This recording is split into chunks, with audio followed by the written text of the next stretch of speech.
congodialogue.com.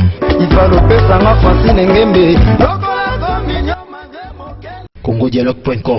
Merci Nabana Poto, merci Nabana Tutu Bozo Talaviso à travers le monde, merci Nabana Tutu Bozo Talaviso sur www.congodialogue, merci Nabana Tutu Balingaka Francine Ngembe, la femme à haute qualité.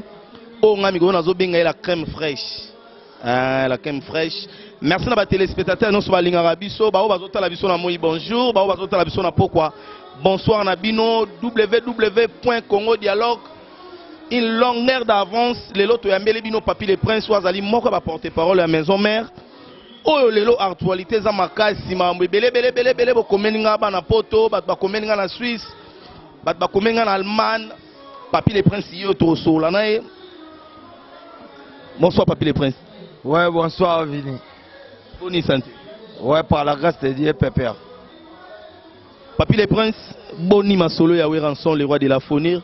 Boni mamamno tout ya voyage au Angola, boni masolo ya Brazzaville. Ouais, donc ya masolo ça très bien. J'espère que tu tourner dans Angola, vraiment c'était bien passé. Le roi de la Fassala au Senga Salara. Moi le longa yi vini na esu na tante o yebisa batu ke tente ou te voyage to bete to ça y plein.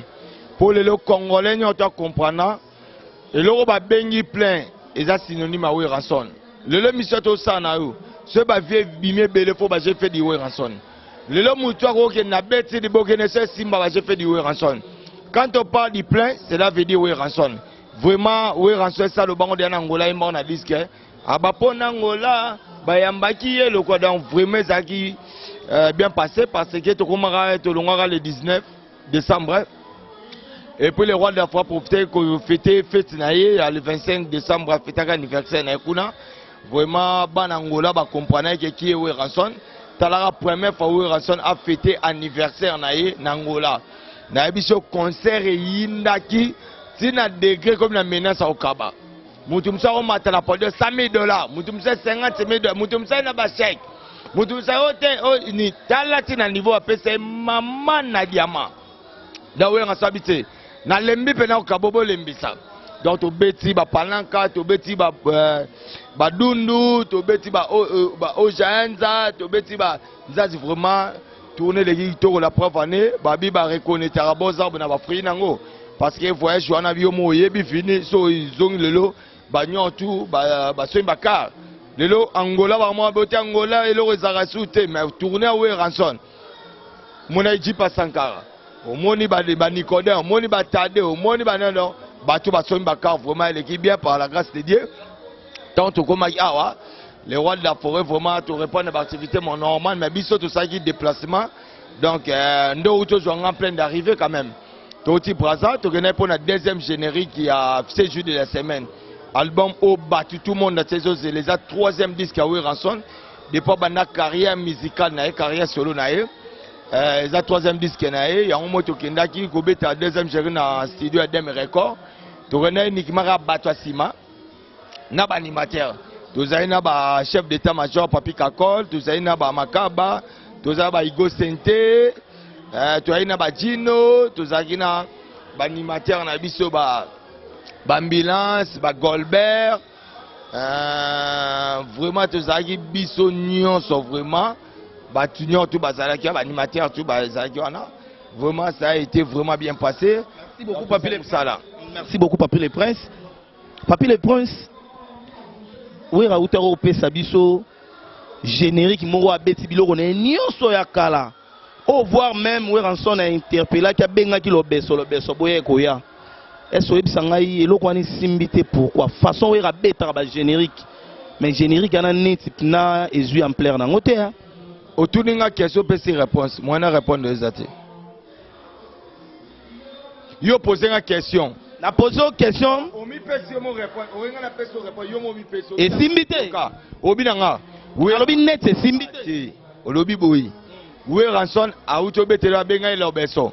Yo mko ba benga lobeso ça l'a raté, mais ozo confirmer na bana poto ba otala biso oyebi goûter. Nazana ba Papi le Prince na sala musalo musique oyebi place to utana yo et puis ya nenini. Donc nazana ba information vraie. Voir même Tade de Moutsigile à la télévision benga lobeso non na bango zo yamba. Oyebi yango vrai ou faux.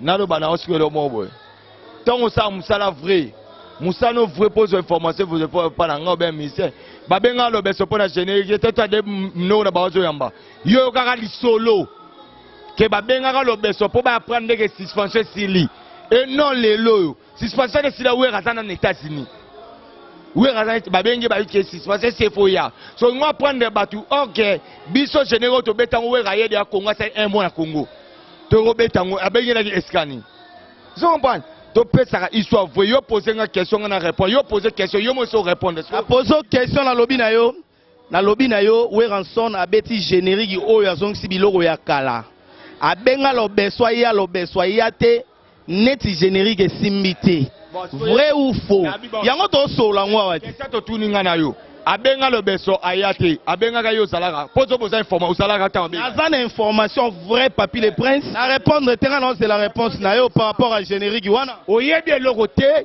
tunanga de question na prendre yo apprendre nga siko au moniteur le roi de la foyer to ke na ngola ba le pour 7 jours de semaine le roi de la foyer outi tourner aux États-Unis oyebi ka kena aussi ça ba featuring au ba sai ba on a Kerinson ti lelo featuring bat monte ba moni yango ti lelo featuring to mona clip te to mona eloko te ti lelo papi le prince we ratonga zali na Kinshasa tonga ke États-Unis ba ke osani ta mutaka sa featuring album na bimite ba mo na ngwapi te ba bi album e bima wana za ndeyo album papi le prince mam na lo bano yoga 7 jours de la semaine et ça album oyo congodialogue.com. merci na bana poto merci Christian Chibango rozonga moi sima na moi monter donc na moi monter bino moni papi le prince awe razalaki awa na bandi momoni émission ekatani to discuter fort nga zini na sala musala na ngai non pour nous la fanatique ya wera to pour nous la fanatique ya JB na sala musala na ngai take journaliste donc nga na ko linga te na yepa mutu na yamba yo to yoka na ne bandeli yo to lo to non non tout na ba question take journaliste et take chroniqueur donc ba question nga na tuni papi le prince a s'appelle na ngota boya lo ba o sala émission te na ko kat émission bongo te donc il faut na expliquer na ba fanatique na nga pourquoi émission katani donc kata moi je vous dis bye mais to sala musala ndenge to tangela na bantique d'anthologie to sala musala te pona ko sala plaisir na bato yo les muso yo yamba donc papi de prince na bato yo kana to loba boto non ngana ko kana mutu te na tuna ba question ndenge zalaka donc asiliki na ye ya lito yo kana no liboso toyo kana no liboso ke wera boye non to faut to sala boulot na ba na zai kuna assistant ngai ago pusana na zai na assistant ngai Julia de moto zai na ye Julia eso ko yebisa ngai o eleki ya esalo ndeni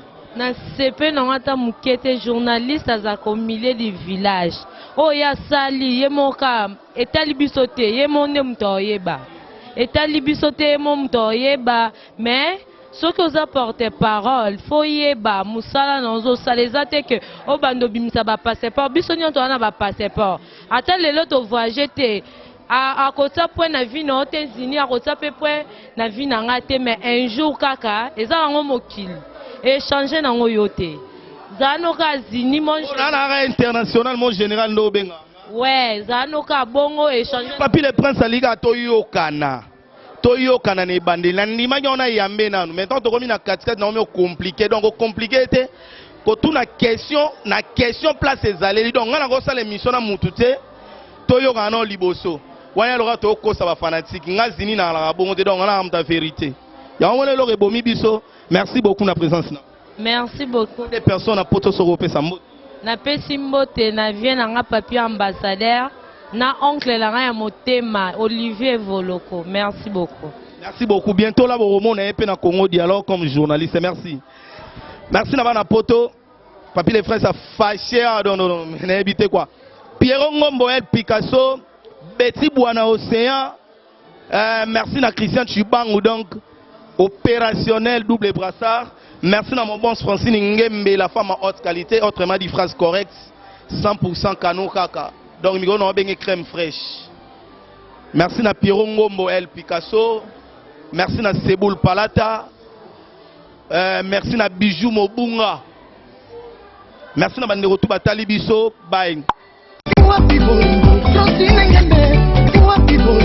Francine Ngembe.